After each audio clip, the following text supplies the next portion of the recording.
Lynden and James, thank you so much for joining me on the Salon Owners Collective podcast. It's really nice to have you back. Thanks, Liz. It's nice to be here. So this is, I think, the third, maybe even the fourth time that we've got together and discussed all things hair and beauty. But for those that haven't met you before, why don't we start with, well, who the heck are you? Where do you come from? Where do you live? What do you do? And how did you get to be doing that? Give us a little bit of a high level of who you guys are. So my name's James Carlisle. I live in Auckland, and I'm a business partner of Lynden here. And Lynden and I have been in business for many, many years in a number of different businesses. But for the last 12 years, we've been focused on hair and beauty. And we founded Vivo Hair Salons, Vivo Hair and Skin Clinics. And currently we've got about 90, somewhere between 90 and 100. I know we don't have 100 because we're really looking forward to getting to 100 sites, but we're in the nervous 90s, I suppose you'd say. So we're in the 90s as far as salon locations. We're not a franchise. We own all of our own salons, which means that the Vivo team really is a team. And we all work together, and I think that's Lynden, over to you. Yeah, so I'm also based in Auckland, and as James said, we've been in business a long time together. I think almost 17 years now. We've been in business of one form or another, and so yeah, we kind of stumbled into the hair industry almost by accident back in 2011, and kind of really fell in love with it. The thing I always tell people is that when I first got into the industry, I was quite cynical when I'd interview people and ask them why they're hairdressers, and they would tell me because they love making people feel amazing. And I used to think that was just an interview answer that they didn't believe. But the more I got into the industry, the more I realized that is the truth. That's why people do what we do. And I've come to realize how amazing it is, how special to be in an industry and have a business where everyone in our business comes to work every day thinking of ways about how to make other people feel amazing. And there's not too many things that you could do that give you that buzz. So I'm very, very happy to be here. Yeah, amazing. I love that. So before we sort of step into talking about all things hair and beauty, you both came from, prior to 2011, having multiple retail locations, but in the eyewear department. That's right. So we had we had a group of optometry practices. In a former life, I used to be an optometrist many years ago now. So it's surprising because most people think it's so different from hairdressing, but essentially it is the same. It's really about making a connection, one person in a room as an optometrist with a client or a patient, taking a history, trying to find ways to improve that person's life and then offering solutions. So, from that aspect, it's very similar. It's about people and it's about connection. So, yeah. Yeah, so my wife is also an optometrist, and that's how Lynden and I met. Was my wife Sarah went to university with Lynden, and they both trained to be optometrists together. Love it. So it's been many years now, and we spoke roughly a year ago on the podcast, and I think about that time you were approaching the 80 mark. You were sort of racing towards the 80 salons, and now you're racing towards the 100 mark. You've got a lot of salons when you don't know exactly how many you've got in any given moment. I used to feel like that when I had a big team of sort of 27, 30, and I thought at any given moment I couldn't remember quite how many I had because someone was always leaving and arriving. And so yes, I wonder if it's a little bit like that. Let's talk about the things that have changed really a lot in the last 12 months. And one of the problems, the biggest problem of topic and conversation at the moment is being able to staff our businesses, whether that's because people are leaving the industry or whether that's because they're just absent with sickness and various things. This has really changed the whole environment as a business owner in the hair and beauty industry of what we focus on and how much time we spend, what we're spending our time doing. We're really becoming HR good at HR departments. So I would love to hear from your perspective, what has changed and how has it impacted business, and what are you doing to kind of overcome this new environment? Well, I think that socially it is just so unacceptable now to go to work or go out when you've got a cold. If you're coughing or sneezing, or just by any of those symptoms, people know that they have to stay home. And so when you're a hairdresser or you're in any kind of client-facing industry, it means that you're going to be at work less, because the old take a codral and soldier on, that just it doesn't cut it anymore. And so we're operating businesses in an environment now where that tomorrow you could have half your workforce ring in and say they're sick, and you can't beg them to come in, you can't coerce them. You've just got to accept it, because that's the nature of the world that we live in now. There's a lot of headwinds, I think, for hairdressing businesses, and not just hairdressing, but any kind of client-facing business. So optometry would be the same. And the issue is that with our borders having been closed for so long, we haven't had international hairdressers come into New Zealand. With the vaccine mandates, we lost, the hairdressing workforce in general lost a lot of hairdressers who chose not to get vaccinated. And then, of course, we have the disruption to training, to apprenticeship training and graduates over the last couple of years. And then you've got, in the whole of New Zealand, unemployment is at record lows. So it's really, there's so much choice for people of where to work.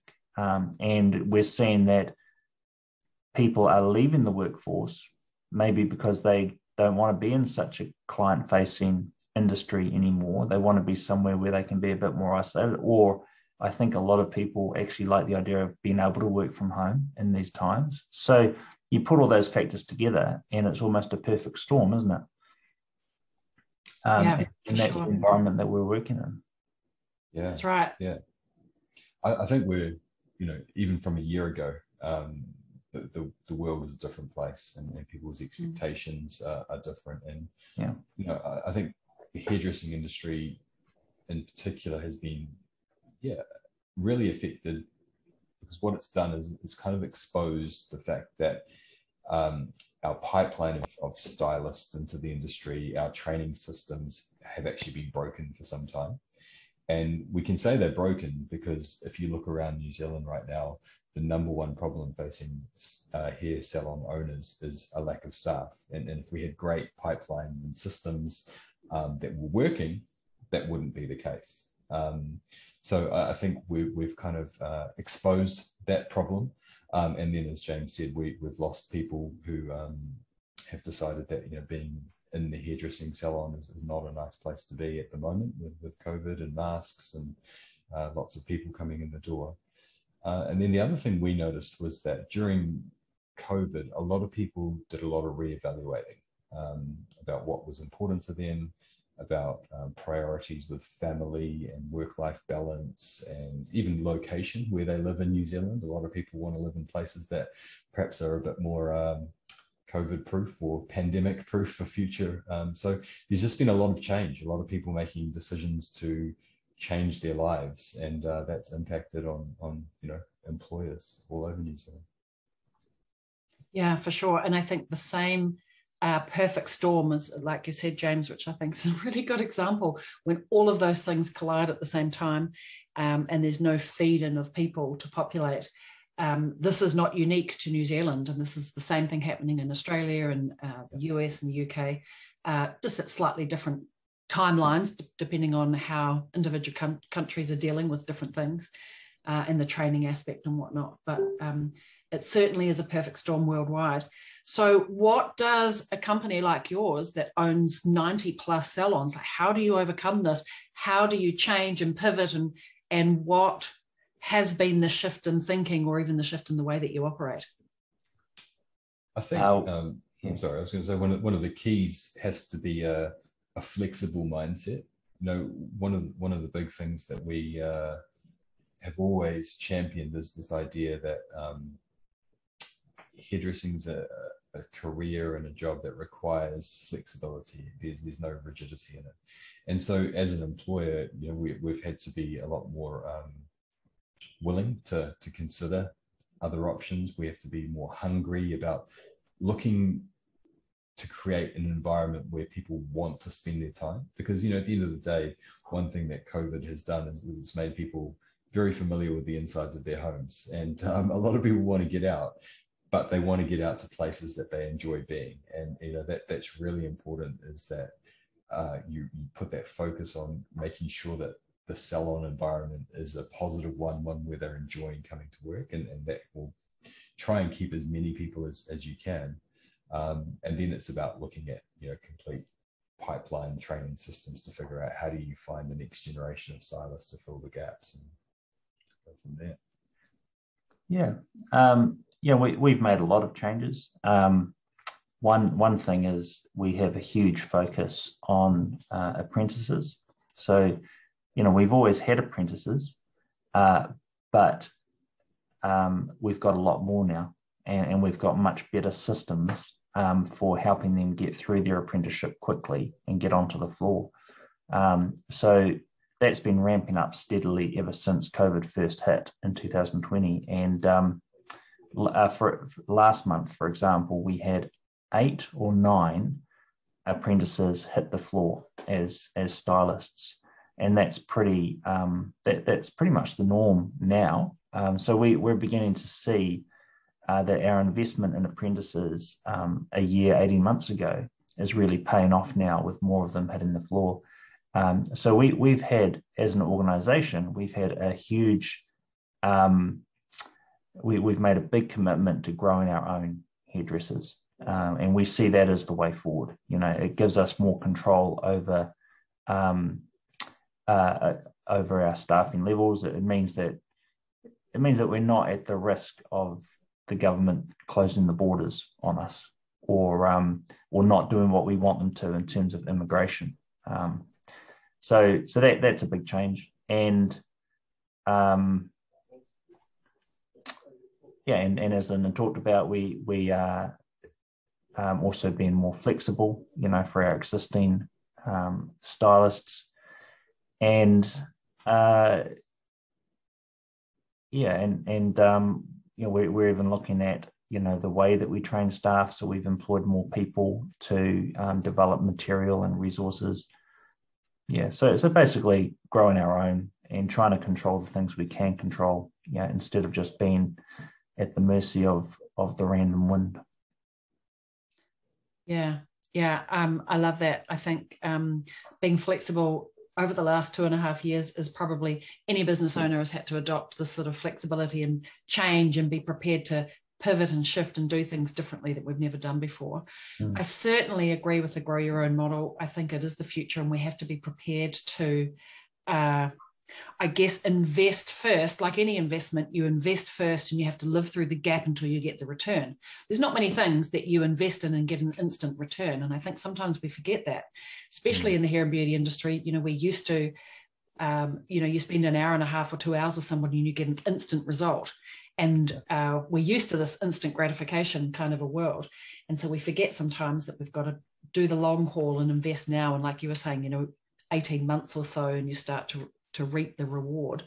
And I think that's something that I've certainly been speaking to and teaching to, is like, we need to get these people income generating in the 3 to 6 month mark of arriving in a business, because this is sitting around sweeping the floor like they did when I did my apprenticeship. We're going to lose good people from this industry. Do you know, they need instantly to feel like there's future and progression and moving forward. It's very hard though, isn't it, for an independent hair salon to employ apprentices? It's very hard for them, because if you look at our business, for example, and we have 150 apprentices, and some of them make a poor decision, decide to quit or move or whatever the decision is that takes them out of our salon, then the 6 months or a year that we've invested in is wasted, you know. And we can live with that because we've got enough that it's just part of the cost of doing it, right? But if you're an independent and you've only got one apprentice and you've invested a year into that apprentice, and then they decide to follow their boyfriend to Surfers Paradise, then you're gutted and you've got to start again. But of course, you don't want to start again because you've just been burned. Yeah. And so I really sympathize with those small business owners who make those investments in apprentices and they don't ever get to see the fruit of that. And I've talked to people in other industries and it's exactly the same. You know, builders who try and have building apprentices, plumbers, you know, anyone who employs apprentices and tries to train them, it's always a bit of a gamble whether or not they'll complete the apprenticeship and provide. I agree with this. I do think we need to think a little bit bigger or wider beyond putting so much weight onto one 17-year-old. I feel like this is we're setting ourselves up to fail when we go, right, you're the one, and in 3 years now I see the future for you, and all of our future of our business is laid on this one 17-year-old who has no idea really what they're going to do in their life. And like you say, their boyfriend moves and the next minute they're off too. So I think we need to have systems and processes that are stronger than that one, we can get them income generating faster so they're paying for themselves, right? Because we don't have the luxury to sit around and wait till they return. Like we need that return on the investment faster. Yeah. And as much as we can, we need a three-legged stool, not a one-legged stool. I think we're too much on a one-legged stool, and you know we need to think a little bit wider. And it's expensive to do that. It's expensive to invest in more than one person and at a time. But I think it also requires a complete mind shift of the entire salon team. You know, that's one thing we've done with our shift to apprenticeships is that we've got some salons who, are basically putting out apprentices at a great rate, and they're turning into on-the-floor stylists of really high quality, and they're doing that fast because they have cottoned on to the system of how to generate income from their apprentices while still progressing their training. And they've also bought into the idea that they've got this apprentice for a good time, not a long time. And in other situations, we have salons that just haven't had that. They either don't trust the apprentice, so they don't give them work that could generate extra income, or they hold them back at a level that frustrates the apprentice and causes them to go and either find a different opportunity or, or leave the industry altogether. And so, it's one thing to decide, yes, we need to train some more staff and we need to develop an apprenticeship model that works financially. But it really does require getting the whole teams on board and making sure everyone knows what the goals are. Everyone's aware of the time frame that this person's there for X number of months, and then you expect to see this sort of level of progression, and just making everyone accountable for that, because it is a generational thing. You talked about instant gratification. No one wants to wait. No young person wants to wait 2 years before they can pick up a pair of scissors or touch a client's hair. And I had a conversation with a salon owner just probably within the last year who proudly told me that her apprentices don't get to talk to clients for the first year. And I was just thinking, I don't think you're going to keep your apprentices very long if that's your approach. It requires a complete change. Yeah, and I think we need to change the model of how we serve our clients. I think in 2022 and beyond, this one-to-one model of one client to one client, one team member to one client, I think those days are behind us. I think we can't afford that level of, that shape anymore. We need to think a little bit more dynamically about how we employ people at different pieces of the process so we can future-proof. I think it's a must. We put ourselves at too much risk in this one-to-one relationship between client and stylist, it's not going to serve us in the long run. And look, that's something that we're seeing in the market at the moment is there are salons who are desperate for staff. And so they're making decisions because of that desperation. Yes. They're offering people, Monday to Crazy Fridays or 9 till 3 kind of hours that the clients don't want to come. Or like you said, they're paying them really, really high incomes that can't be returned. So what's basically happening is salon owners are going to spend all their time and blood, sweat and tears basically just to be able to pay their staff and not get their fair share. And I can understand that desperation, but it's setting them up for long-term failure, because if you've got a model that's not financially viable, if you are paying yourself $5 an hour and paying them $40 an hour, then that can only last for so long before the consequences come home. It sets in all sorts of resentment as for the owner as well. This is when we get burnout, resentment, frustration at our business because we're working hard and when there's no return. Too many people come in that I have the opportunity to talk with aren't even paying themselves the salary for the work that they're doing on the floor, as if they had a job. Like you could earn more working at the salon down the road and not having all the headache and the heartache of having to recruit and employ and pay rent and all of the things. And so, I don't know, somewhere we got our priorities upside down a little bit. Well, look, I think when a salon owner is desperate for staff, that's the only problem. That's the biggest problem in their vision. That's what they can see, and they're desperate. They'll do whatever, and it might, so they might.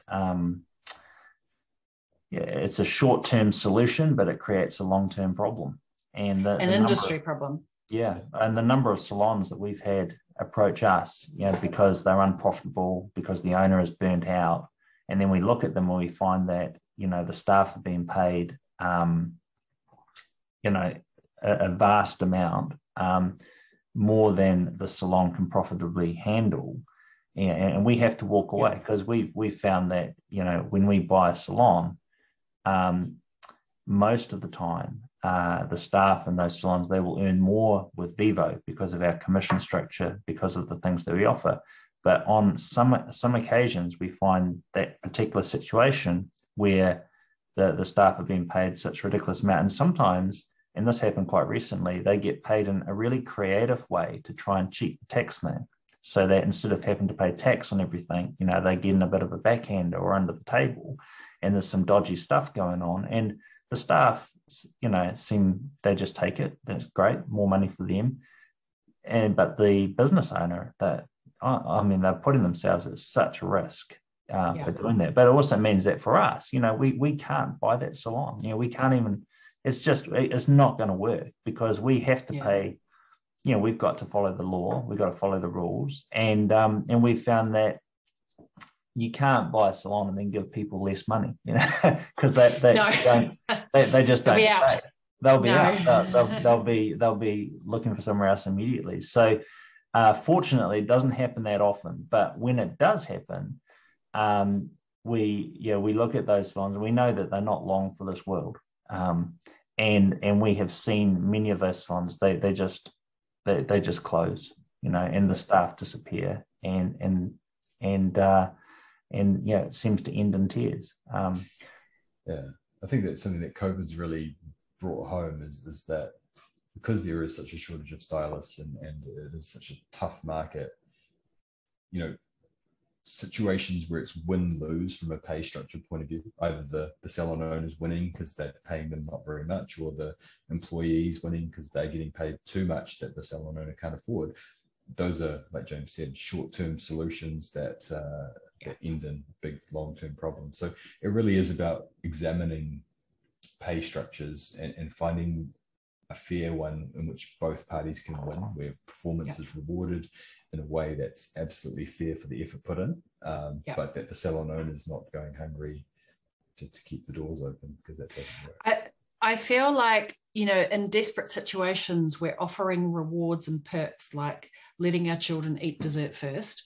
And the problem is when you've had your dessert, you're not going to eat the broccoli, And so there's a mismatch in we've set them up to fail. Why would you work harder when you're already getting dessert and you don't need to eat the veggies? So I think but then I think, as the owner, our responsibility is to show them, one, that veggies are good for you. And if you do the work, you get the dessert, and give them the steps. And I think too often as the owner, we don't know how to get the high performance out of the people so they can get the high pay and the high reward. Like, there is a way that we can have a win-win. We just, as an owner, you need to work out, how do I teach my people and lead them so they can earn $30 and $40 an hour, or whatever the numbers are, and have a rewarding career. But it's up to us. I think too often people say, your goal is $3,000 and I'll pay you heaps. Go out there and do it. Good luck. I hope you're doing well. Oh, what do you mean you're not performing? Oh, that's right. I forgot to teach you. Yeah. And it requires two things, isn't it? It requires input from your staff as to what they want from life, what they want from the salon, what they want financially. And then, like you said, it's about investing in training to make sure that they can see how they can take steps to get there themselves. So they need to feel like they're in control, that they have the ability to do these things. But then, it's backed up by information and support. Those are really the key fundamentals. If you just tell someone, like you said, go and earn $3,000 a week for the salon, the first question is why, and then how. And if you can't answer those things, then you've got a problem. That's right. That's right. All right. I'm aware that it's been a long time since we've really had inflation is rising, and we're due a recession, apparently, because there's a cycle of recessions, and we're a little bit overdue for that. And, as you said, James, we're sort of in this perfect storm for things to be a little bit rocky in the industry now. And I know that people are starting to worry as inflation goes up, prices go up, things are getting more expensive. I'm already paying my team too much. If we have a recession, what is this going to look like? Any thoughts kind of around prepping, the mindset around going into that, just to sort of relieve the fear that people are feeling? What are your thoughts? Yeah, I think it's one of the key things that comes up in these sort of times is the concept of value, and value is a really tricky thing, because what's value to me and what's value to James and what's value to you, Larissa, are completely different things. And it's some sort of magical individual combination between price and experience and the results. And when it comes to hair salons, it's very easy to make the mistake to think that people are paying for the results, whereas they're actually paying for the experience, the emotions, and prices, for most people, a part of that, but how big a part of that it is varies from person to person. So, I think what these times make us do is try and look at our salon's value proposition and figure out, where do we need to put our energy and our attention. Some salons might trade on price. They just want to be cheap. They want to be the place where you go when money's the number one consideration, in which case you have to make sure that your price is sharp enough that people choose you for that. Other places can't afford to trade on being cheap, so they have to look at their entire delivery of that service and say, are we giving the experience that justifies the price that we're going to charge? Our response has been to implement price rises, because our staff, at least 75% of our staff each week hit their commission targets and earn commission. And so for them to not be affected by inflation, they have to earn more on commission than they did a year ago. And the way that we can help them is, one, let's find more clients together. And two, we need to charge those clients more and structure your day more efficiently to see the most people that you can, to get the most bang for your buck. So yeah, you really do have to go back to basics and look at every aspect of your service delivery and find ways to make sure you're adding value if you're going to put your price up. Yeah, I think it's very important that prices go up, because if you're in an inflationary environment, that means that your petrol costs more. It means your cup of coffee costs more. It means that the bread you buy from the supermarket costs more. So if you're a hairdresser, well, it's not fair that you should pay more for everything else, but your clients aren't paying more to see you. I mean, that's not fair. And eventually, of course, all hairdressers will put up their price, because that will eventually happen. So what I think is, don't be the last one to do it. Get in early, do it now, so that you can pay the higher price for your coffee. Don't be the last in the cycle. You don't necessarily want to be the first either, but you just want to get in, with the first quarter, I suppose. So to anyone watching, if you found that you're paying more for coffee lately and you haven't put your prices up, get on with it. Yeah, I think it's actually our responsibility as a business owner to do that, so we can protect the livelihoods of our team. Because if we don't, we're actually forcing more people out of the industry. It's our responsibility to provide an environment that they can charge more, so they can earn more, and say, this is a great industry to be part of, and I love being here, but I can pay my rent and I can drink coffee. Yeah, and really that's our approach. And with what's happening now, with inflation at such high levels, and with the great resignation and people leaving, I mean, probably if you boil our approach down to one thing, it's we're trying to put ourselves in a position where we can pay our staff more, because the more they're earning, the more protected they'll be against price rises, and the more they're earning, the less likely it is that they'll be unsatisfied, with their careers, their jobs, and they'll stay in the industry and stay working for Vivo. Yeah. Another way to look at that would be to say that if your staff are earning the same as they were 2 years ago, they're actually had about a 10% pay cut, because they have. It's more expensive. So that's not sustainable. No, and one great thing about COVID, there's not many great things about COVID, but one good thing was that after lockdowns, we all saw just how much demand there were for hairdressing services. So we know that actually our clients do value what we do. The two things they were desperate for after lockdown was KFC and a haircut.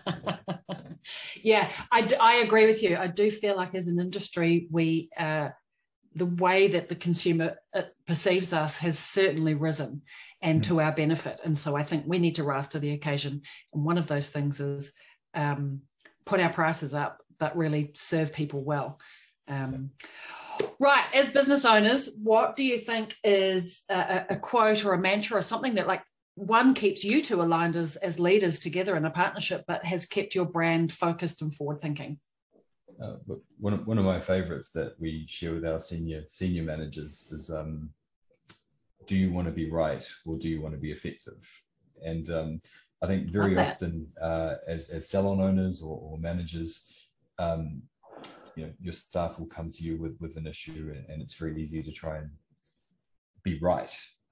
But the outcome of that is often disgruntlement and unhappiness. And it's about accepting that there's always more than one right answer to any given question. And it's about saying, what are you actually trying to achieve, and what's going to be the best response or way to get that thing to happen. So it's not always about being right, it's about being effective. And it's also quite useful. Also quite useful when you're married. Good tip.